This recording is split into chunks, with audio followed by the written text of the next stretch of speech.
Bonjour à tous et bienvenue pour ce DeFi France 7. Super content de vous retrouver. Donc, si vous l'avez raté, le DeFi France 6, c'était à ICC et c'est vraiment un super moment pour. On a fait un peu le tour de la DeFi, donc c'est un bon contenu à partager avec vos potes.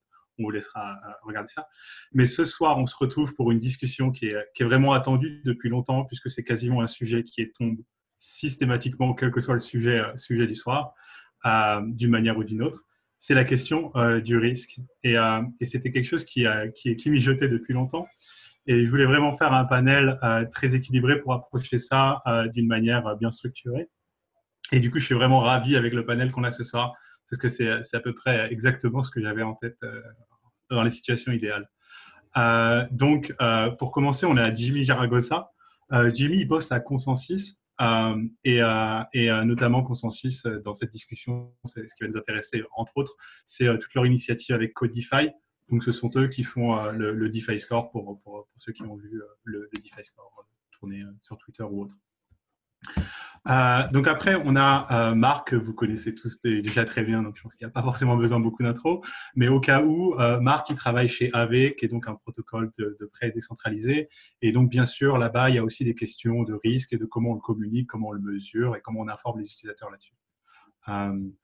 Après, à leur côté, on a Clément de Cléros. Donc, vous connaissez sans doute probablement bien Cléros, mais il vous en parlera plus. Mais donc, je voulais Cléros dans cette discussion parce que je pense que c'est très intéressant d'avoir quelqu'un qui est plus dans en fait, soit dans l'avant, soit dans l'après, j'ai envie de dire. Donc, soit dans des mécanismes qui permettent un peu d'éviter ou d'anticiper, soit dans des mécanismes qui permettent plutôt de résoudre des conflits ou des situations qui sont en fait déjà où le risque s'est manifesté. Et enfin, dans une autre perspective toujours, on a Marwan qui lui travaille sur Unslashed. Donc là, vous avez probablement un peu moins entendu parler d'Unslashed parce que ça reste encore un peu en build mode pour l'instant, disons. Mais pour vous donner un peu de contexte, on pourrait le mettre aux côtés d'un truc comme peut-être Opin. Bon, après, Marwan, corrige-moi, je t'en prie. Mais voilà, pour vous référencer, ça vous permettra en fait d'avoir des options et de vous protéger de diverses façons sur vos Ethers. Donc, je pense avec ces quatre personnes et ces quatre compagnies, on a vraiment une perspective super équilibrée. Et j'ai vraiment hâte de voir où ça va aller. Donc, je vous laisse entre les bonnes mains de Marc qui va guider cette discussion. Et je vous dis à très bientôt. Merci Brice. Est-ce que vous voulez qu'on commence par les sujets qui fâchent? Puisque si on parle de DeFi et de risque, j'aimerais bien avoir votre avis sur ce qui s'est passé très récemment sur le double hack, puisqu'il y a eu une vulnérabilité qui a été trouvée sur le IMBTC et qui a amené à récupérer de la liquidité sur Uniswap, puis récupérer quasiment toute la liquidité du marché d'eForce et la plateforme NetF.me, qui est une plateforme chinoise qui représentait 25 millions de dollars. Est-ce que vous avez des réactions un peu à ça? Est-ce que vous voulez avoir un avis là-dessus? Ma compréhension, n'étant pas expert technique, c'est que ce n'est pas forcément une vulnérabilité d'un token, mais une mauvaise gestion d'un ERC 777 par ces protocoles qui permet de faire de la re-entrancy. Donc, c'est plutôt, ça va amener les protocoles à essayer de monter en sécurité, de mieux gérer ce type de token, mais aussi de préférer la simplicité, peut-être de n'accepter que le ERC20 dans le futur, et d'être beaucoup plus dur sur les conditions d'entrée de nouveaux tokens sur leur protocole. Et CodeFi, vous, ce que vous faites, c'est que vous donnez des scores aux plateformes. Il se trouve que dans ce cas-là, cette plateforme asiatique n'avait pas de score. C'est parce qu'elle était trop récente? C'est parce qu'elle était sous votre radar? Oui, exactement. Elles mettent un certain temps à être entrées dans le DeFi Score parce qu'il faut avoir toutes les informations et celle-là était tellement, on va dire, récente. Il y avait quand même un certain volume dessus. On peut penser qu'elle aurait déjà dû être là. Mais si on se met à faire la veille de toutes les copies, de toutes les forks, de tous les scams, ça va demander beaucoup d'efforts pour peu de valeur ajoutée. Mais c'est vrai qu'elle aurait déjà dû être là. Elle aurait eu un très bas score d'un point de vue centralisation, etc. Mais que ce soit le DeFi Score ou le nouveau produit DeFi Inspect, qui va donner des informations sur les audits, la centralisation, les clés d'administration, etc. On a ouvert le repo GitHub pour ça, donc tout le monde peut faire une PR et rajouter les nouveaux protocoles.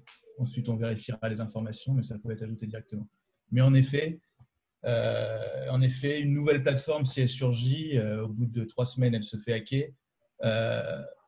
Il faut simplement demander aux gens d'être plus prudents et peut-être pas mettre toutes leurs économies dans une copie chinoise de Compound qui existe depuis quelques mois. Moi, ce qui m'intéresse vraiment, et pour rebondir à ce que tu viens de dire, c'est qu'au final, la plupart des plateformes, voire toutes qui se font hacker récemment, elles n'ont pas été auditées ou alors elles ont été auditées de manière un peu, comment dire, un peu légère. Et je voulais te poser la question à toi, Clément. Qu'est-ce que tu penses actuellement du marché des audits? Parce qu'on sait que c'est un très gros budget pour les plateformes DeFi qui n'est pas forcément offert à tout le monde. Et quand on voit que les plus gros acteurs comme Consensus, puisqu'il y a la branche Diligence, OpenZeppelin, Trail of Bits, qui sont un peu les 3 plus gros acteurs de l'écosystème, tout le monde ne peut pas forcément le payer en tant que nouveau projet, surtout si on n'est pas encore dans un revenu ou qu'on n'a pas fait de levée de fonds. Est-ce que tu ne penses pas que…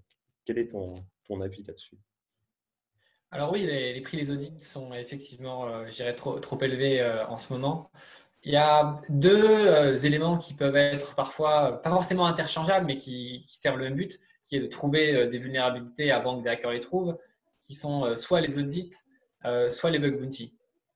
Et tout le monde parle des audits, et les audits ne donnent pas qu'une sécurité, mais elles donnent aussi une sorte d'image. Elles servent à la communication.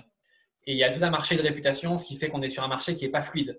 On n'est pas du monopole, mais on est dans des systèmes un peu d'oligopole, des auditeurs qui ont des bonnes réputations.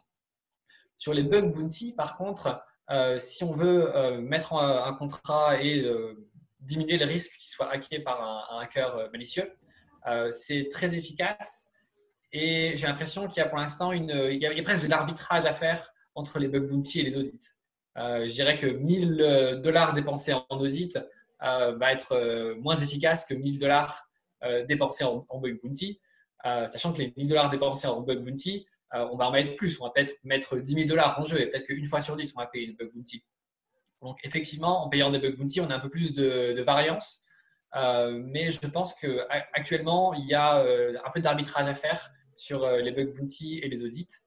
Et après, il faut une maturation de l'écosystème en ayant un écosystème d'auditeurs plus compétitif, on va dire. Est-ce que tu ne penses pas que, par exemple, quand je me souviens bien de la période 2017, n'importe qui savait écrire 3 lignes de code de Solidity et qui savait publier un ERC20, il pouvait se faire payer $120 000 ou $150 000 par une ICO qui avait levé de toute façon 10 millions et se prétendre développeur Ethereum. Est-ce que tu ne penses pas que le marché va tout simplement évoluer et que dans 2 ans, un audit, ça coûtera 1/10 du prix? Oh, je ne pense pas qu'on va aller descendre en dessous Peut-être pas d'un 1/10, dixième. Mais il y a 2 effets qui peuvent se faire. Il y a à la fois plus de concurrence qui peut arriver, qui peut faire baisser le prix des audits, mais il y a aussi la possibilité d'avoir des grandes firmes d'audit avec une réputation encore plus ancrée et donc qui peuvent se permettre de charger des frais supplémentaires par rapport à la valeur ajoutée en sécurité parce qu'ils ajoutent une valeur en termes de communication. Donc il y a ces 2 effets qui, je ne sais pas lequel va prendre le pas sur l'autre. En fait, c'est comme les audits financiers à la fin. Ça revient un peu à ça. Un peu la même logique, c'est qu'on prend en fait un des Big Four juste pour acheter une marque, pour rassurer des investisseurs potentiels, pour rassurer un public, pour leur dire voilà, on a cette marque-là, on a ce tampon. Mais la valeur ajoutée réelle, elle reste encore à déterminer. Et moi, je dirais souvent les audits, c'est le préventif. C'est qu'on va éviter le hack, ou on va éviter la vulnérabilité, puisqu'on la trouve avant de publier le code. Mais il y a aussi le défensif ou l'après-hack.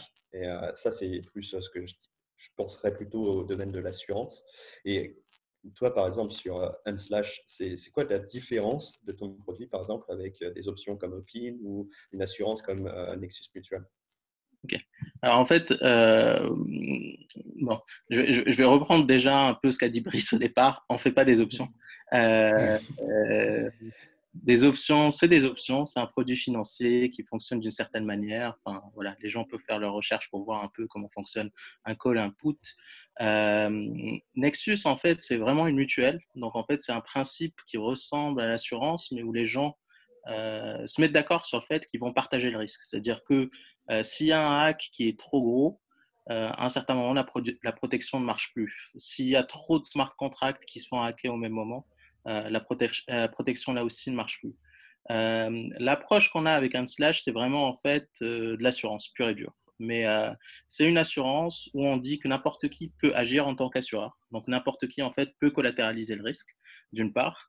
Et l'objectif en fait des gens, ce serait d'avoir un portefeuille de risques diversifié. Donc en fait, la possibilité de choisir un certain nombre de smart contracts d'une part pour collatéraliser leurs risques.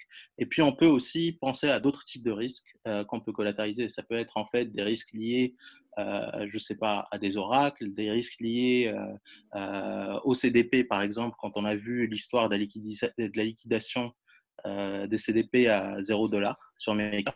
Donc voilà, en fait, il y a toute une panoplie de risques qui peuvent être protégés. Et notre focus, en fait, c'est de dire comment est-ce qu'on peut en fait permettre aux gens, enfin aux plateformes d'une part d'être protégées et aux gens en fait de se créer cette basket de risques et de collatéraliser le risque de plateformes où ils sentent que enfin, ils seraient contents de toucher un premium pour être le provider de cette protection. Donc, tu es en train de dire que la liquidation à zéro aurait été couverte par Unslashed. Par exemple, oui, tout à fait. En fait, c'est typiquement le genre de risque en fait, qu'on adorerait pouvoir couvrir. Donc, pour résumer, en fait, les options, c'est des options, la mutuelle, c'est mutuelle, et l'assurance, en fait, c'est vraiment un produit à part. Et comme on est dans un environnement où c'est très difficile euh, d'évaluer les risques, on commence en fait avec cette approche qui est de dire que tous les risques seront collatéralisés et après on va évoluer vers un autre modèle qui est un modèle qui ressemble un peu plus au modèle traditionnel de l'assurance, quoi. Sur la... Au final, il faut se poser la question de toute façon, comme je le dis souvent en meetup, il n'y a que deux manières de gagner de l'argent, puisque la DeFi et la finance décentralisée, c'est des manières soit d'avoir un revenu passif, soit d'ouvrir une position qui va être dans un sens ou dans l'autre pour augmenter son capital. Et les deux seules manières de gagner de l'argent, c'est soit travailler, soit prendre un risque. Et c'est d'ailleurs le cœur de la discussion. Si on a cet écosystème d'audit, si on a cet écosystème d'assurance ou d'options ou de mutuelles selon la situation, au final, tout ça, ça se reflète dans le prix. Est-ce qu'il n'y a pas de risque dans la DeFi? Est-ce qu'il n'y a que des risques calculés? Est-ce que le jour où le risque devient minimal, les taux d'intérêt le deviendront aussi? Bon, Moi, j'en suis persuadé, par exemple.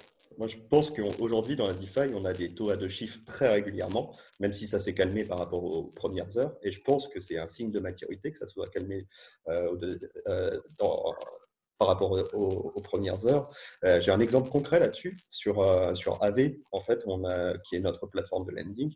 On avait environ 6 millions de dollars qui venaient directement du hacker de lendf.me.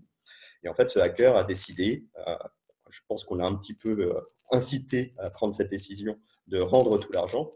Et du coup, quand 6 millions de dollars disparaissent de la plateforme, enfin, quittent notre plateforme d'un coup, il y a ce qu'on appelle un liquidity crush, donc beaucoup moins de liquidité disponible. Donc, les taux ont augmenté et on a eu des taux à deux chiffres pendant quelques heures sur AV.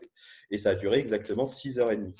Pourquoi? Parce que les gens ont immédiatement saisi l'opportunité et on a eu un équilibre sur les marchés. Et aujourd'hui, on a des taux qui sont sur les niveaux des autres plateformes.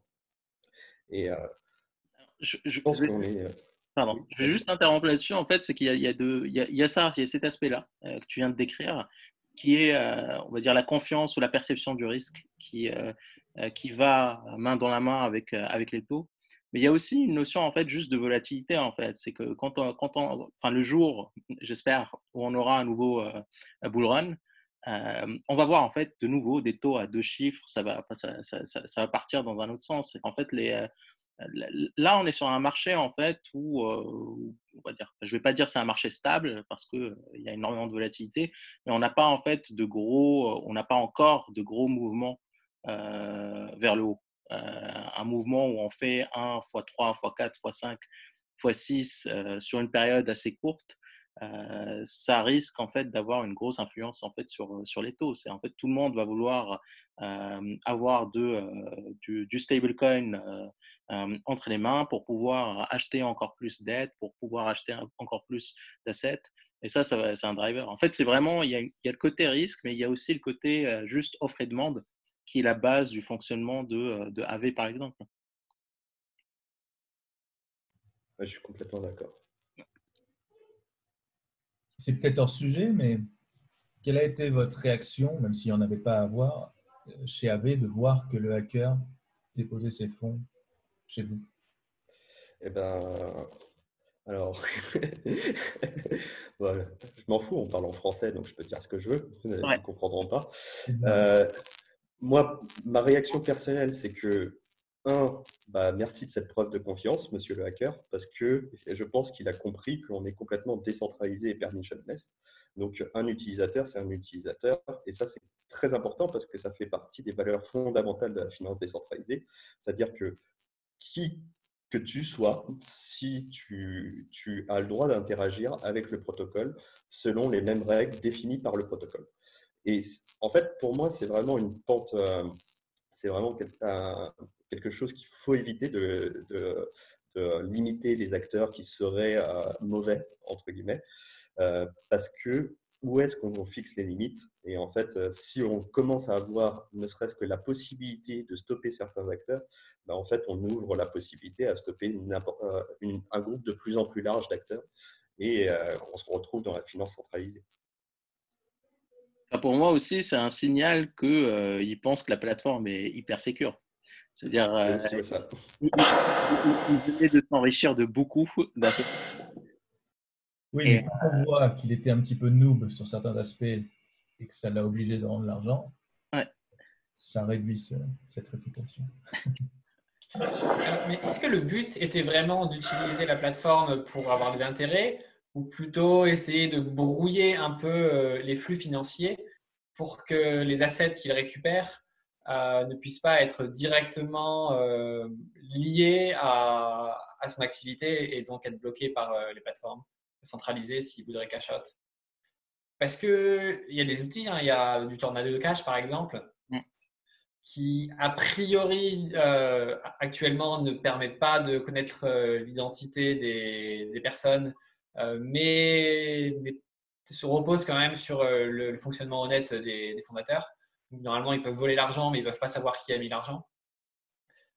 Ça aurait été plus efficace pour le hacker d'utiliser ce genre de technique de Tornado Cash pour éviter le tracing. Mais je n'ai pas l'impression que pour le moment, il y ait assez de liquidité dans ces systèmes. Et donc, en essayant de faire un peu n'importe quoi, ça peut être une façon de rendre plus difficile le traçage des flux financiers. Sachant qu'il y a des entreprises qui travaillent là-dessus, qui travaillent pour les gouvernements pour tracer des flux et faire une sorte de KYC de la chaîne. Moi, je pense que ça se développera à l'avenir, c'est-à-dire que les solutions Tornado Cash sont une bonne manière pour ce type d'acteurs de nettoyer les fonds, entre guillemets. Mais aujourd'hui, comme tu l'as dit, les volumes, les volumes, c'est quelques milliers de dollars. Et donc, on nettoie pas du tout, on mixe pas du tout 25 millions aujourd'hui sur les plateformes on-chain. Et il est possible que le hacker n'avait pas la sophistication technique de ne serait-ce que connaître ce type de plateforme. Voilà, après le hacker, il a en gros juste, je dis juste parce que c'est quand même pas mal en termes de hacking, mais pris une exploit qui marchait sur Uniswap pour la transposer sur une autre plateforme. Donc, le niveau de sophistication du second hacker n'est pas forcément très, très élevé. Il a fallu y penser à connaître cette plateforme, mais en soi, quand on voit ces possibilités de réentrancy et qu'on lit un peu juste lire les audits qui avaient été faits de Uniswap, on peut assez facilement, si on a une connaissance basique en informatique, comprendre comment le hack s'est fait et le répliquer assez facilement. Donc, ce n'est pas forcément un hacker de haut niveau. Et souvent, je pense que les gens ont tendance à avoir une image du hacker qui est un peu fantasmée. Donc voilà, le fameux gars dans son garage avec sa capuche et qui utilise Tor et qui fait attention à tout. Mais les hackers ne sont pas forcément tous ce genre de high profile et high competency. Je pense qu'il y a aussi, si on prend un peu plus de recul, parce que là, on est un petit peu entre DeFi fanboys. On est tous un peu habitués au protocole, on sait servir d'Ethereum, on a bien connaissance des risques. Mais d'un point de vue complètement extérieur, quelqu'un qui ne connaît pas forcément la DeFi et qui on n'entend parler que par des sources un peu externes, il y a eu 8 hacks sur les 3 derniers mois, enfin sur les 6 derniers mois. Et DAO, les gens s'attendaient à perdre 13% de leur collatéral en liquidation penalty et au final, ils ont perdu 100% de leur collatéral. Et a priori, ce qui a créé du débat, c'est que la manière de présenter le risque de MakerDAO ne présentait pas ça comme une option, comme une possibilité qu'on pouvait tout perdre. Pareil sur d'autres hacks, quand on dépose des fonds sur Lend.me, on ne s'attend pas à perdre tous ces fonds. Et moi, j'aimerais bien avoir ton avis là-dessus, Jimmy, parce que c'est un peu ton domaine. Oui, je suis plutôt d'accord avec ce que tu dis et je vais te faire un peu de pub, donc tu pourras me donner un pourboire après. Mais j'ai adoré ce que vous avez sorti chez AV, qui est un plan qui présente les risques de la plateforme et les méthodes que vous avez utilisées pour évaluer les risques de chacun des assets. Donc, j'ai regardé ça cet après-midi et je trouve ça très intéressant et très rare dans l'écosystème DeFi, c'est-à-dire de présenter les méthodes, les décisions, les paramètres que vous avez pris en compte pour faire entrer des assets dans vos protocoles et pour tout simplement gérer vos contrats. Et là où ça pourrait aller encore plus loin, je ne sais pas si vous l'avez fait, mais je ne l'ai presque pas vu dans tous les produits DeFi, c'est un plan de continuité, un plan de crise. En cas de hack, voilà ce qu'on ferait. Voilà ce qu'on ferait peut-être avec nos clés d'administration si on est un peu centralisé. Voilà ce qu'on est capable de faire pour minimiser les risques. Voilà ce que vous pouvez faire pour les minimiser. Et en effet, je trouve que les plateformes ne sont pas très ouvertes pour ça. On lâche les gens dans la nature. On pense que tous sont des experts DeFi qui connaissent ces risques. Mais non, on a beaucoup d'amateurs. On en aura beaucoup plus, comme l'a dit Marwan, au prochain Bull Run. Et on n'est pas transparent là-dessus. Donc, il faut trouver le compromis entre ne pas leur faire peur dès qu'ils arrivent sur la page avec un énorme warning, ne mettez pas votre argent ici, et bien les informer. C'est dur à trouver ce compromis, mais pour l'instant, je pense qu'on l'aiguille est plutôt du côté on cache les risques. Et ce n'est pas la meilleure solution. En fait, le problème, c'est que les projets n'ont pas d'intérêt à expliciter leurs risques parce que ça va faire peur à l'utilisateur. Et au final, les projets qui iraient expliciter leurs risques, ça va sûrement être les projets les plus sérieux d'un point de vue de sécurité, mais c'est ceux qui vont du fait faire le plus peur aux utilisateurs et donc qui ont un désavantage dans le marché. Donc, si on avait les projets sérieux qui exposent sérieusement leurs risques, on pourrait se retrouver avec ces projets sérieux qui ne prennent pas, alors que les projets moins sérieux qui ont une politique de dire « mais non, vous inquiétez pas », pourraient acquérir plus de volume ou d'asset under management. Donc, je pense que ce n'est pas un projet en lui-même d'expliciter son risque. Et pour ça, c'est bien d'avoir des systèmes de rating de risque des différents projets. Je suis entièrement d'accord là-dessus. En fait, il faut réussir à expliciter les risques et de l'autre côté, il y a exactement en fait cette incentive qui est de dire OK, pourquoi est-ce que je vais le faire si les autres ne le font pas? Et l'approche qu'on a eue là-dessus, en fait, c'est de dire OK, au lieu de communiquer sur un truc négatif, bon, on va faire en fait en sorte de donner les outils au projet pour communiquer sur quelque chose de positif. C'est-à-dire, il peut y avoir un problème, mais tu as une assurance. Voilà, juste au cas où, il y a une assurance. Mais après, pour réussir à faire comprendre à l'utilisateur final dans le détail quel risque, à quel risque il est exposé, c'est un exercice assez difficile pour la plateforme elle-même. Et le fait d'avoir un tiers de confiance, typiquement ce que vous faites, Jimmy, c'est super intéressant en fait. C'est super intéressant et à la limite en fait c'est exactement c'est ce score-là, c'est le score que vous êtes en train de construire qui devrait être directement sur DeFi Pulse sur la première page et qui devrait être affiché pour que les gens en fait sachent à quoi ils ont affaire. Et ça c'est une discussion que j'ai eue aussi avec, on va dire, enfin je vais pas dévoiler le projet, mais grosso modo avec un projet qui s'intègre avec d'autres projets et qui voulaient pas prendre de risques sur leurs intégrations parce qu'ils y voyaient pas clair et donc ils essayaient d'avoir leurs propres outils pour essayer de quantifier les risques. L'exercice est extrêmement difficile. Ce qu'a fait AV, c'est génial. En fait, ça pose un document clair dans lequel on peut voir quelles sont les méthodologies qui sont utilisées, comment le risque est évalué, comment est-ce qu'on choisit les différents assets qu'on rajoute.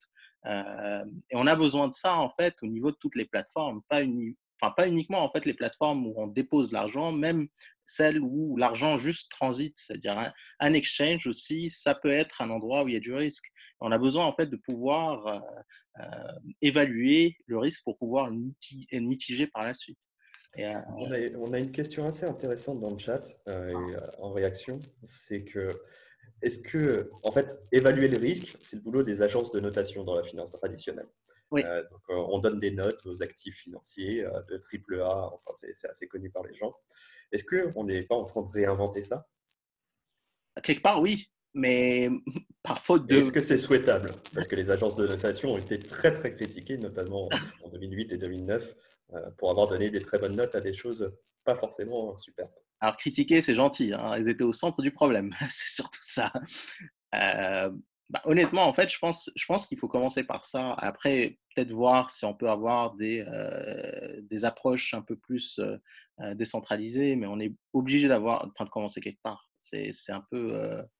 c'est compliqué juste de dire, OK, on est en train de recréer le système financier traditionnel et puis, bouh, c'est pas bien. Et donc, on ne va pas le faire. On n'a pas d'autres outils pour le moment. Donc, on est obligé en fait de rentrer là-dedans. Il y a une expérience qui est d'une trentaine, quarantaine d'années de ces agences de notation. Il y a un certain nombre de bonnes pratiques. On peut s'en inspirer. Enfin, le minimum, c'est de s'en inspirer parce qu'il y a des gens qui travaillent dans le secteur et qui connaissent beaucoup mieux le secteur que nous qui sommes en train d'expérimenter, quoi. À la fin de la journée, ça revient un peu à ça. Donc, pour moi, c'est pas quelque chose de si négatif qu'on pourrait le penser. Ouais. Marwan m'ôte les mots de la bouche. Exactement. Oui, ça ressemble au modèle des agences de notation. Des fois obscures, parce qu'il faut aller vraiment fouiller dans certains protocoles pour avoir des informations. On a ouvert un API pour que ça puisse être intégré partout. Comme j'ai dit, on a ouvert un repo pour que les gens puissent participer au DeFi Score, DeFi Inspect. Mais voilà, on est passé de 0 notation à un premier système centralisé. Comme Compound aujourd'hui essaye de se diriger vers une décentralisation de la gouvernance, Codify est en train d'explorer des façons de décentraliser cette gouvernance, l'entrée. On pourrait penser à des tokens curated registries, on pourrait penser à prendre l'expertise de Kleros là-dessus, bien sûr. Mais si on veut cette parfaite décentralisation dès le début, cette première notation, on l'aura que dans 3 ans. Donc voilà, oui, il faut cette étape intermédiaire. Ce n'est pas parfait. Mais aujourd'hui, on se base sur la réputation de consensus, on va dire assez, tant qu'on reste sur des produits DeFi Ethereum assez neutres entre ces produits,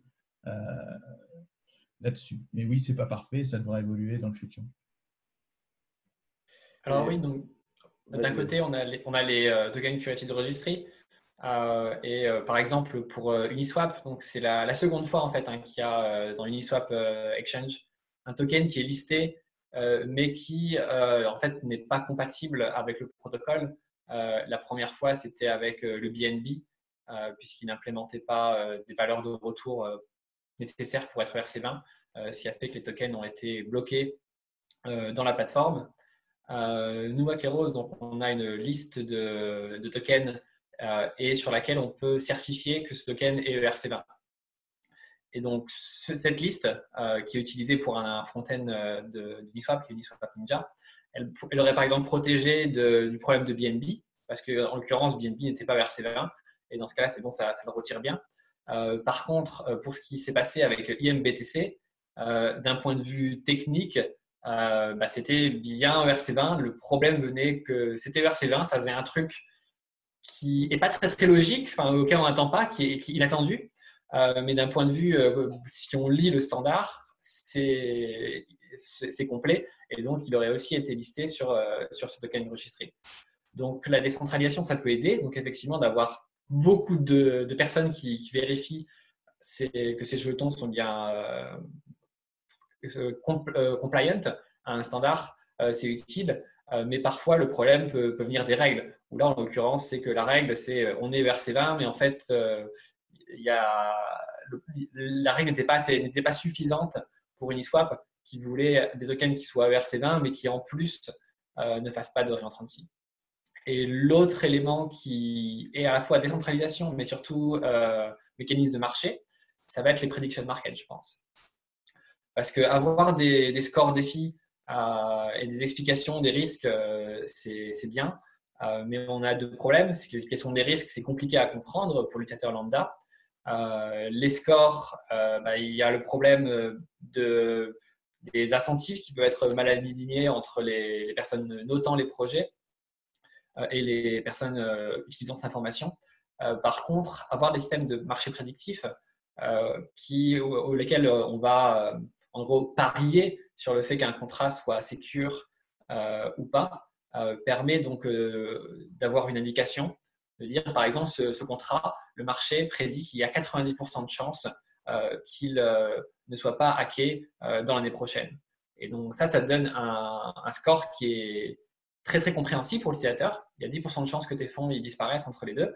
Et ça permet aussi à n'importe quelle personne qui pense que ce score est faux, que non, il y a moins de 10% de chances de perdre les fonds, de profiter en tradant sur ce marché. Et dans ce cas-là, il va faire baisser le score à 5% et prendre du bénéfice. Voilà. Et là, on a aussi Marwan. On va pouvoir, je parle des prediction market, mais les assurances vont aussi donner ces idées parce qu'on va pouvoir voir que les assureurs, ils ont tel premium par an avec les mécanismes de marché qui vont être faits sur la plateforme de Marwan. Et donc, à partir de ça, à partir du premium qui est payé par rapport à la valeur qui est couverte, on peut directement en déduire ce que ce marché d'assurance pense sur la probabilité qu'un événement, qu'un hack arrive sur cette plateforme. Et là, on est sur des valeurs qui sont super intéressantes parce que soit on est d'accord avec et tout le monde, voilà, on est d'accord, c'est bien. Et soit on n'est pas d'accord avec, et on a la possibilité de profiter en faisant de l'arbitrage pour gagner de l'argent parce qu'on pense que notre estimation du risque est meilleure que l'estimation qui est fournie par le marché actuellement. En fait, c'est ça. En fait, c'est que c'est un indicateur. C'est un point très important, c'est que ça donne une indication de la perception du risque par le marché. Donc, ça ne reflète pas nécessairement une réalité. C'est qu'à un certain moment, on peut découvrir des choses. Je pense que, bien qu'on soit une communauté assez large, je ne pense pas que tout le monde ait le temps ou ait l'énergie d'aller fouiller partout pour essayer de chercher on va dire tous les risques qu'il pourrait y avoir avec un smart contract donné ou tous les types d'attaques pour lesquels il pourrait y avoir une vulnérabilité. Et donc, le résultat, en fait, c'est qu'on va avoir juste des indicateurs et sans avoir vraiment une donnée de marché cohérente. Et c'est l'état actuel des choses. Hein. C'est l'état actuel des choses. Et je pense, je reviens toujours à la même chose, c'est qu'en fait, il faut avoir un système qui permette d'avoir de la visibilité d'une manière un peu plus neutre par rapport à ça. Et les systèmes de prediction markets ou le système d'assurance avec le prix du premium qui va varier d'un smart contract à un autre, d'une application à une autre, ça vient en complément, comme un signal en fait. Hein, en réalité, c'est un signal qui permet de dire, OK, effectivement, ce risque-là, il est faible, ou ce risque-là, en fait, moi, je considère que il vaut le coup, il vaut le coup d'être collatéralisé, ou plutôt qu'il ne vaut pas du tout le coup d'être collatéralisé. Et donc, je m'en éloigne le plus possible. Un autre avantage de ces systèmes, c'est que la fondation ou la compagnie derrière un protocole, elle va pouvoir mettre l'argent derrière sa parole et collatéraliser une assurance, un prediction market en disant je suis certain, j'ai fait mes audits, j'ai fait mon bug bounty, que je suis sûr, donc je mets tout cet argent derrière. Ça veut dire que vous serez remboursé, il y a beaucoup de collatéral derrière si je suis hacké, et on peut, comme ça, si on a les moyens de le faire monter la confiance sur sa plateforme en mettant l'argent sur le tapis. Exactement. Exactement. Je pense que ça ressoulève encore une fois un point important, c'est que tout le monde n'a pas fait une ICO en 2017 et levé des dizaines de millions de dollars. Tout le monde n'a pas la plus grande entreprise crypto et la plus grande entreprise Ethereum, pour ne citer personne, derrière soi. Qu'est-ce qu'on fait quand on n'a pas les moyens de se payer un audit, quand on n'a pas les moyens de mettre 10 000, 100 000 Ethers dans un smart contract pour protéger, mais qu'on a envie quand même de se lancer? Parce que la proposition de valeur d'Ethereum à la base, c'était vous allez pouvoir proposer depuis chez vous, si vous savez coder, des produits, des services financiers, et il y aura plus de concurrence, et du coup, le consommateur final, l'utilisateur final, il gagne. Mais si au final, il faut être une super structure et avoir des dizaines de millions de dollars, la CeFi, tu n'as pas toute cette couche technique. Hein. C'est plus simple. J'ai une réponse un peu plus business à apporter là-dessus. C'est le fait d'avoir des plateformes qui ont un token natif. Ça permet en fait de mobiliser une communauté. Ça permet en fait d'avoir une force de frappe que même des grosses boîtes ne pourront pas nécessairement avoir. C'est le fait d'avoir une communauté en dizaines de milliers de holders, entre guillemets, c'est une force en fait. C'est une force, et ça peut être un palliatif au manque de cash. Donc ça, en fait, c'est plus le côté assurance. Pour la partie audit, honnêtement, je n'ai pas vraiment de réponse à t'apporter là-dessus. C'est juste, c'est aussi un problème à un certain moment. En gros, en fait, c'est tu achètes une marque. Donc, quand tu achètes une marque, le jeu, c'est d'acheter une marque, ceux qui détiennent la marque en profitent et facturent des frais hyper élevés. Et puis voilà, les choses sont comme ça. Enfin, moi, je vois pas en fait de solution, on va dire, simple ou facile au problème du coût de l'audit. C'est une excellente question. Il y a très peu de solutions, en effet. On peut penser juste, si on n'a pas d'argent, il va falloir y aller plus doucement. Ton protocole, peut-être quand il passera sur le mainnet, tu vas mettre un hard cap. Il ne peut pas y avoir plus de 200 000 dollars dessus. Une fois qu'il a survécu 2 mois avec 200 000 dollars, tu mets un peu plus. Peut-être qu'avec les frais intégrés, tu vas pouvoir te payer ton premier audit, pas terrible. Ensuite, tu montes le hard cap, un deuxième.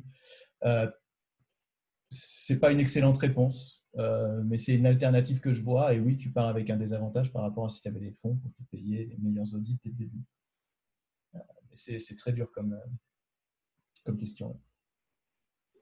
On a une réaction dans le chat. C'est exactement ce que fait JellySwap. Pour situer un peu, JellySwap, eux, ils font des atomic swaps entre Bitcoin et Ethereum. Donc, on peut envoyer des Bitcoins et swapper de manière complètement décentralisée du Bitcoin contre de l'Ether ou du DAI. Je crois qu'il y a un troisième token aussi. Et eux, en fait, ils n'ont pas de sous. Et je dis ils, mais je pense que c'est un seul développeur en vrai. Et du coup, ils ont, ils ont mis, ils ont mis un cap sur le montant maximum qu'on puisse faire. Et effectivement, moi, je vais faire ma propre pub un peu. On a un écosystème grant chez AV. Donc, on finance, donc on ne peut pas financer des audits à plusieurs dizaines de milliers de dollars, mais on finance un petit peu les projets qui démarrent, histoire qu'ils aient le pied à l'étrier. Et il y a aussi pas mal d'initiatives comme chez Consensus Gitcoin Grants qui permettent d'avoir du financement un peu participatif et des donations sur les projets qui démarrent. Mais c'est vrai qu'aujourd'hui, c'est très difficile de commencer. Je pense que c'est plus difficile de commencer sur Ethereum en 2020 qu'en 2017. Bien que les outils soient beaucoup plus présents, il y a beaucoup plus de choses à faire, il y a plus d'utilisateurs, mais c'est plus difficile de lancer un projet. Est-ce que vous êtes d'accord avec ça? Est-ce que c'est plus dur de commencer en 2020 qu'en 2017?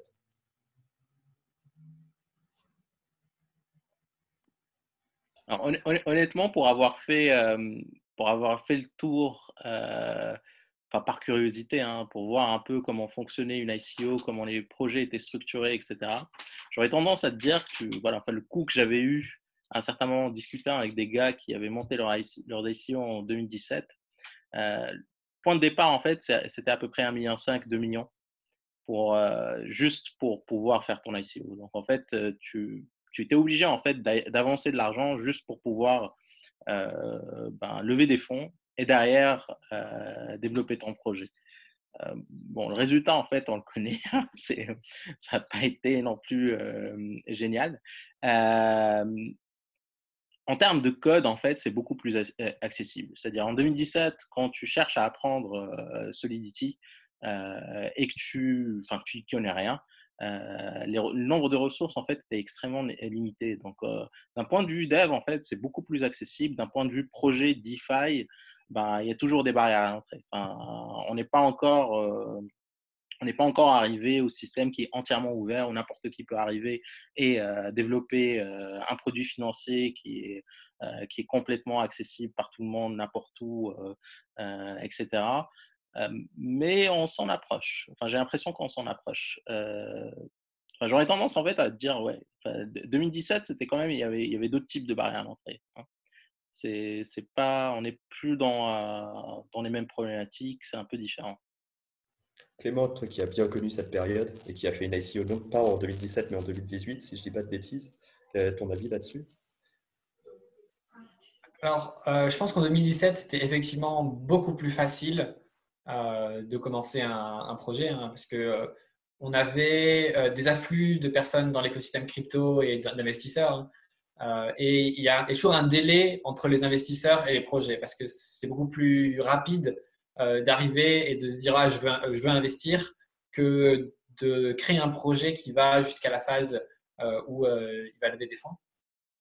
Et donc en 2017, c'était très facile. Hein. On a vu des projets qui étaient un peu, enfin voilà, carrément n'importe quoi, qui levaient des sommes faramineuses. Maintenant, en 2020, je dirais que le marché est un peu plus rationnel. Maintenant, il faut être capable de montrer des pattes blanches, de montrer des preuves avant de lever des sommes élevées. Et ça va du fait augmenter la quantité, enfin, le pourcentage de projets qui soient plus sérieux que les projets qu'on a vus en 2017. Niveau tooling, en effet, il y a une amélioration à des outils. Niveau smart contract, pas forcément tant que ça. Hein. Parce que en 2017. Ils ont fait pas mal de librairies quand même. Il y a beaucoup de standardisation. Alors, il y a des librairies, les librairies pour des choses comme SafeMath ou des librairies de jetons. Ça, en effet, ça va être utile. Hein. On va pouvoir assez facilement créer un token sans coder. Mais si on veut faire un projet et que le simple fait de créer un token, c'est quelque chose qui est déjà trop dur pour toi, tu peux pas, si tu as besoin d'une librairie pour faire ton token, jamais tu vas réussir à faire une app DeFi. Donc, même si monter le premier barreau, il est plus simple, à la fin, il faut monter l'échelle et les barreaux d'après, ils sont pas plus simples.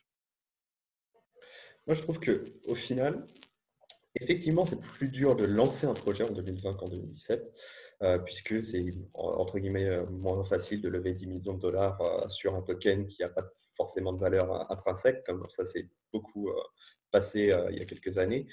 Mais par contre, je trouve que les chemins de financement entre guillemets traditionnels ont pris le relais. Aujourd'hui, il y a pas mal de VC spécialisés blockchain qui ont pas mal de fonds. La Nous, on est un peu une exception dans l'écosystème, mais il y a beaucoup de VC dans la DeFi aujourd'hui, chez MakerDAO, chez Compound, chez DYDX, etc. Et donc, je ne pense pas que les chemins de financement se soient coupés. D'ailleurs, toi, Clément, tu as fait une ICO très récemment qui a plutôt pas mal marché. Et, et en plus, on est au niveau du risque, puisque c'est la discussion de ce soir, on a moins de projets d'une qualité moindre qu'avant. J'ajouterais à ça, dans les arguments qui disent que c'est plus facile aujourd'hui, la composabilité. On n'est pas tous obligés de créer un produit DeFi qui sera un protocole de Layer 1, Layer 2. Il y a des gens qui lancent des produits très intéressants, qui seront quasiment des fontaines, pour pouvoir consulter ton portefeuille DeFi dans plusieurs projets, ou qui peuvent profiter des monnaies Lego des autres projets pour faire simplement un smart contract proxy et venir se brancher à ça et composer deux produits ensemble qui n'ont pas été composés et apporter beaucoup de valeur ajoutée avec moins d'efforts techniques, ce qui n'était pas du tout possible en 2017, je pense. Donc ça, c'est un argument qui va dans le panier de c'est un peu plus facile sur certains aspects. Moi, je suis parfaitement d'accord avec toi sur ce point. Et je pense que le meilleur exemple de ça dans la DeFi, c'est DeFi Saver, qui en fait font de l'automatisation et de la protection de CDP sur MakerDAO. Et en fait, ils utilisent les clones de AV. Donc, on est dans la pure composabilité puisqu'on construit sur un protocole qui est MakerDAO, mais on utilise les features d'un autre protocole qui est AV pour offrir un service tiers à des utilisateurs. Et en fait, ça a eu une importance assez capitale puisque dans le Black Thursday, ils ont empêché la liquidation de l'équivalent de 4 millions de dollars de CDP sur MakerDAO qui aurait rendu le Black Thursday 2 fois plus grave que ce qu'il a été, alors que c'était déjà une situation assez complexe. Et tout ça, quand on regarde d'un point de vue complètement technique, bah, c'est beaucoup plus facile et ça demande beaucoup moins de développeurs, ça demande beaucoup moins d'investissement de créer DeFi Saver que de créer MakerDAO ou de créer AV. Et DeFi Saver, eux, ils ne s'en cachent pas. Ils font des fees pour leurs services. On paye quelques fractions de pourcents de chaque action qui est faite sur le protocole. Et ils ont reçu des grants de AV et d'autres acteurs de l'écosystème. J'ai l'impression que c'est un projet qui marche bien aujourd'hui avec une petite équipe et qui a réussi à trouver sa place. Peut-être que c'est ça. Peut-être qu'il va y avoir une nouvelle vague de Layer 2 sur les acteurs qui existent déjà aujourd'hui. Et on n'a pas forcément besoin de lancer un projet à 100 millions de dollars aujourd'hui. Exactement. Moi, je leur ai déjà donné beaucoup d'argent pour le Black Thursday à DeFi Saver. Donc, je sais qu'ils se font un petit peu d'argent, ce qui est encore rare dans la DeFi. Il nous reste 5-10 minutes. Est-ce que je pense que c'est le bon moment pour des questions? Je pense qu'on est 32 dans la salle et que c'est verrouillé, donc ça doit être relativement safe. Donc n'hésitez pas à unmute. Ou à poser dans le chat. Ou à poser dans le chat. Je veux bien me lancer. J'ai posé quelques questions dans le chat qui, au fur et à mesure de la présentation. La première pour Marc. Tu disais le moyen de se faire de l'argent dans le DeFi, tu le voyais que d'un point de vue utilisateur et tu ne parlais pas des oracles. Est-ce que les oracles, ce n'est pas justement le moyen le plus professionnel quelque part ou rentable de faire du business dans le DeFi? Alors, moi, je vais répondre en tant que client d'un oracle, puisqu'on est client de Chainlink, qui est une solution d'oracle décentralisée assez connue, qui a une grosse communauté dans l'écosystème. Et donc, effectivement, nous, on paye Chainlink pour chacun de nos price feeds. On en a 17, puisqu'on liste 17 tokens sur AV. Et donc, on paye une certaine somme tous les mois aux gens qui apportent les données de prix sur le système Chainlink. Et donc, effectivement, Chainlink, eux, que AV s'écroule, si ce n'est pas dû à un problème d'Oracle, ce n'est pas leur problème, puisqu'ils n'ont pas d'implication directe. Après, si c'est un problème d'Oracle, ça sera plus difficile pour leur réputation, mais a priori, ils ont survécu au Blue Thursday, c'est plutôt pas mal. Donc oui, effectivement, c'est plus agnostique de monter un Oracle. Peut-être que ça explique en partie le succès de Chainlink là-dessus, mais je pense qu'il y aura beaucoup de concurrence sur ce marché. Il y a de nouveaux acteurs qui émergent. Trailer commence à faire du bruit dans le protocole. J'en parle de manière assez neutre parce que j'ai eu très peu de temps de me pencher dessus. Donc, je n'ai pas d'avis sur la question. Ou Razor Network ou Witnet, comme dit sur le chat. Donc, effectivement, c'est moins risqué comme business model, mais je pense que ce sera un marché très, très concurrentiel. Je pose une deuxième question, si personne ne veut se lancer. On parlait, donc je reprends les questions que j'ai posées dans le chat. On parlait justement de la gestion du risque des outils, des smart contracts, des protocoles. Et ce que vous suggériez, c'était de limiter les protocoles dans le démarrage, en tout cas de ces protocoles, pour limiter l'exposition des utilisateurs.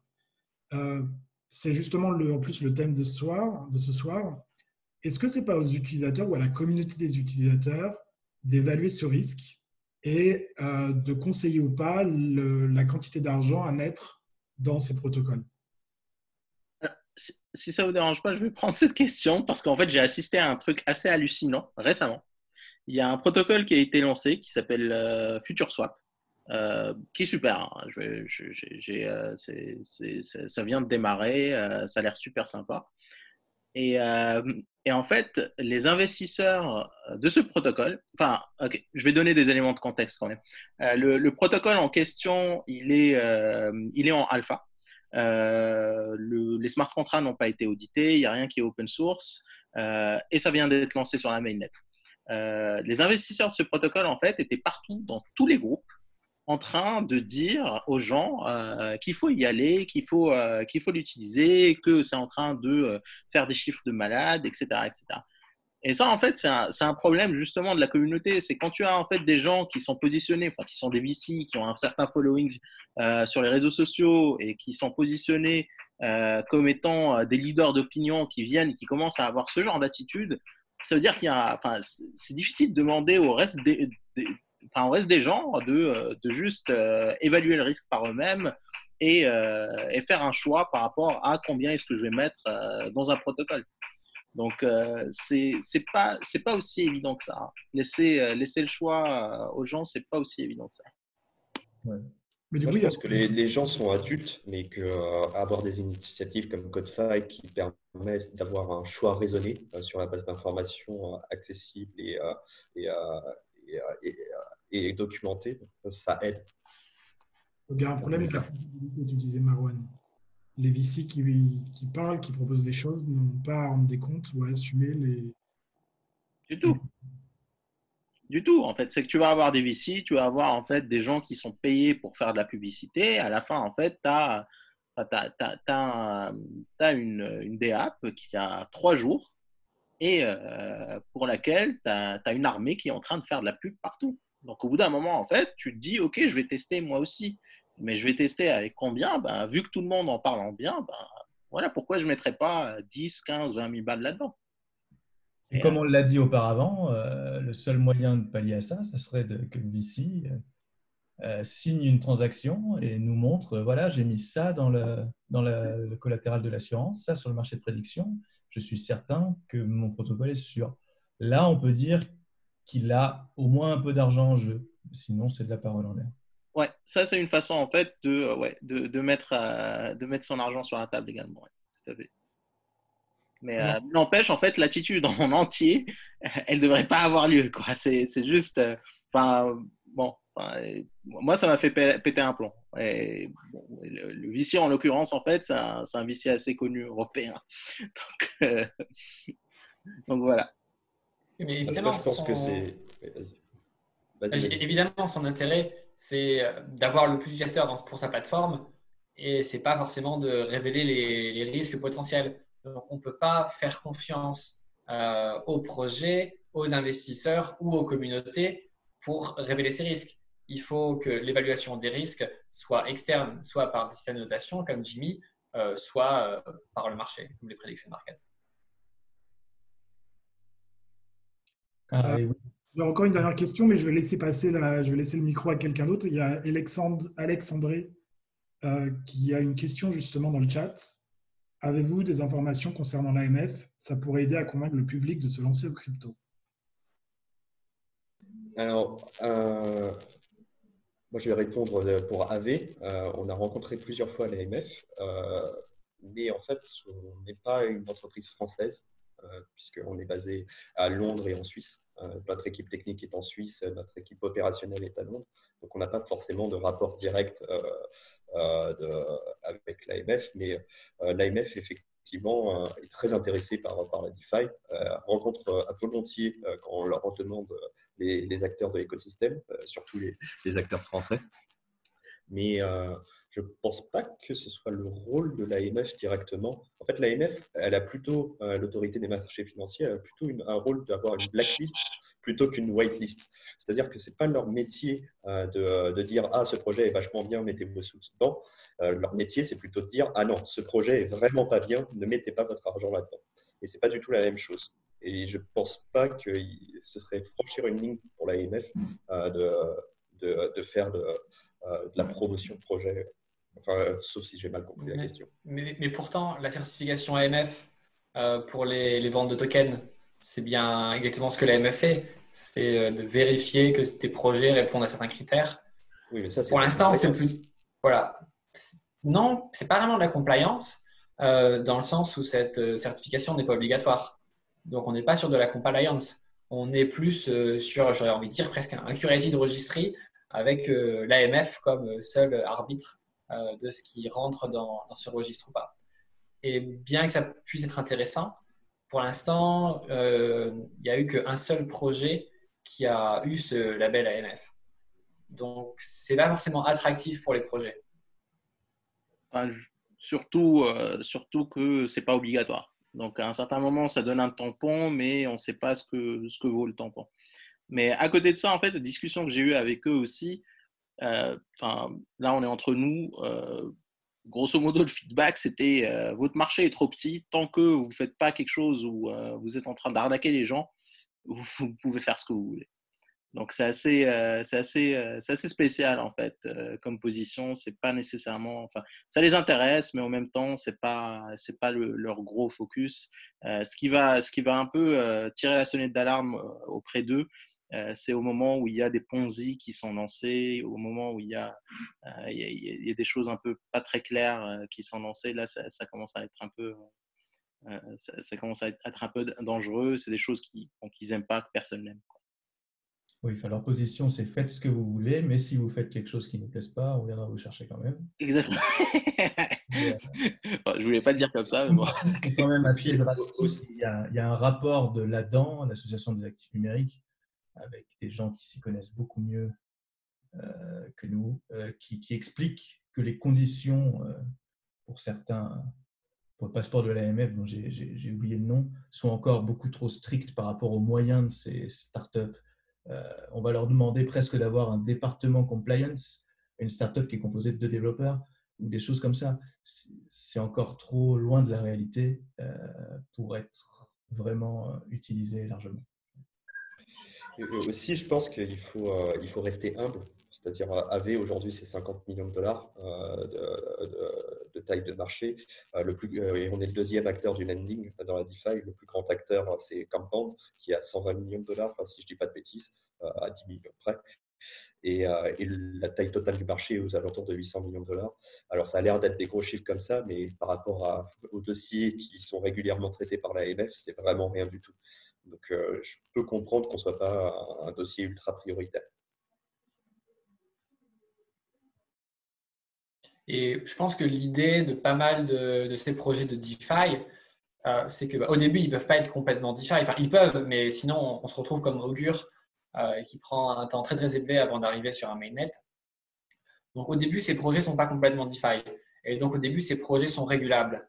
Mais en grandissant, il y a une décentralisation progressive qui, normalement, devrait aboutir à ce qu'au moment où les régulateurs s'intéressent à ces projets devraient être unstoppable, impossible d'arrêter par les acteurs centralisés et les États-nations. Donc l'objectif, c'est d'arriver à se décentraliser avant que ces acteurs s'y intéressent trop. C'est la course. Moi, je suis complètement d'accord avec cette vision. D'ailleurs, c'est complètement la vision d'AV, puisqu'on veut être un protocole décentralisé, permissionless et ne plus avoir de contrôle. Aujourd'hui, on a des ennemis qui, on ne le cache pas, on se considère toujours en early phase, en phase de lancement du protocole, mais il y a une vraie volonté et un vrai plan d'aller vers de la gouvernance des land token holders et qu'on n'ait plus de bouton stop et plus de possibilité de stopper le protocole de manière centralisée. Et je pense que c'est extrêmement important puisque ça fait partie des valeurs fondamentales de la DeFi.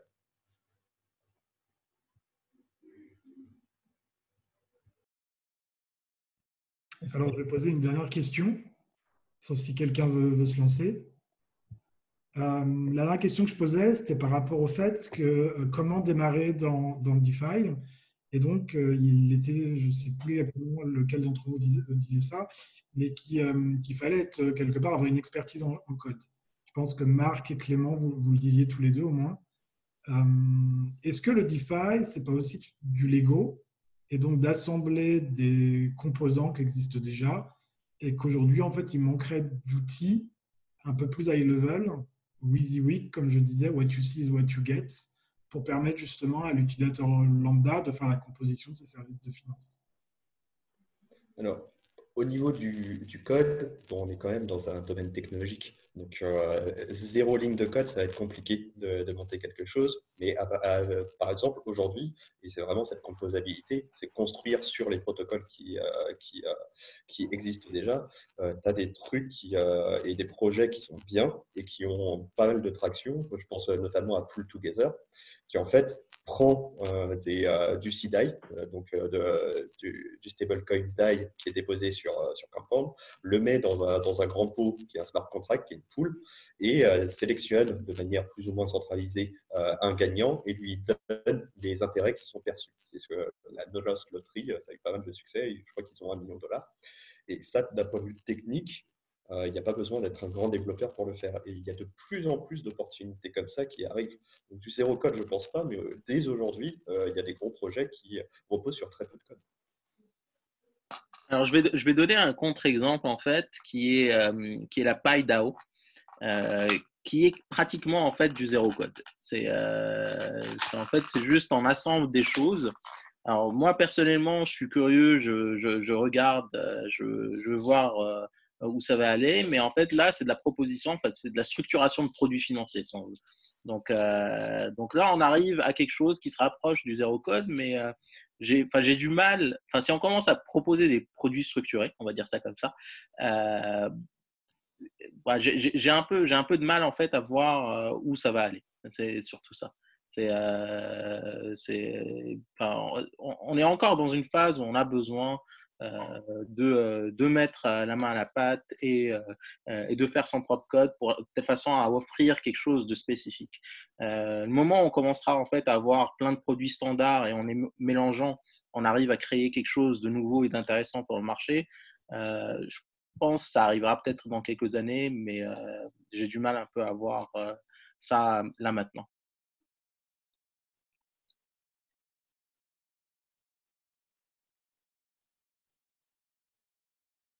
Alors, on a une question. C'est quels sont nos objectifs en termes de marketing pour cibler des particuliers, nouer des partenariats avec des acteurs traditionnels ou rester dans le microscope de la crypto et croître au max à l'intérieur de ça? Est-ce qu'on a plus politique de croissance externe ou plutôt interne à l'écosystème? Moi, je vais répondre très rapidement sur AV. Aujourd'hui, un protocole de lending, un protocole de finance décentralisée, c'est autour de deux types d'acteurs et deux types d'audiences qui sont complètement différentes. Il y a une audience qui possède déjà des cryptos, qui va déposer ses actifs en collatéral et utiliser les stablecoins la plupart du temps pour emprunter des fonds et ouvrir des positions qui sont en fait du trading, du leverage long ou du leverage short, pour parier à la hausse ou à la baisse sur certains actifs. Et en fait, ça, c'est des utilisateurs DeFi qui sont avancés et qui en plus ont une appétence au risque et sont des utilisateurs avancés. Il y a un deuxième type d'utilisateur qui est beaucoup plus large. C'est des gens qui ont peut-être juste des euros et qui se disent gagner 4, 6, 8% sur du DAI sur une année, c'est plutôt attractif parce que mon livret A, il me rapporte 0,5%. Et je sais que c'est plus risqué, mais je suis prêt à prendre le risque pour avoir 4 fois plus de revenus. Et du coup, je vais aller sur Kraken ou je vais aller sur CoinHouse ou sur n'importe quelle plateforme. Je vais échanger mes euros contre du DAI, puisque c'est du dollar, ça ne va pas trop monter, pas trop descendre par rapport à mes euros, et le déposer sur la plateforme. Et en fait, cette audience-là, c'est vraiment l'audience où on peut élargir au maximum, aller chercher d'autres marchés, faire entrer les gens dans la DeFi par ce biais-là. L'audience des traders, c'est quelque chose où on mise plutôt sur les gens qui sont déjà bien impliqués dans l'écosystème, parce qu'on pense que le niveau technique requis pour être ce type d'hacker est trop élevé pour le grand public aujourd'hui. Et c'est une réalité.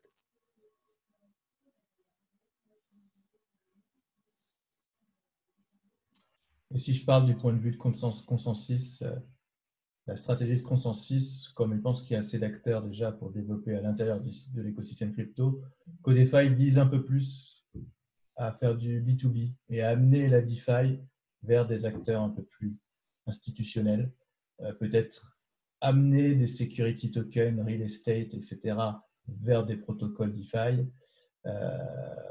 amener la data de la DeFi par des API publics pour qu'elle puisse être utilisée ensuite par des acteurs bancaires un peu plus traditionnels.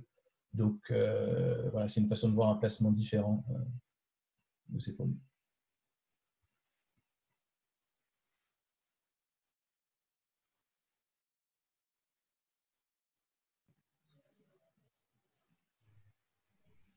Oh, je pense qu'on a dépassé l'heure.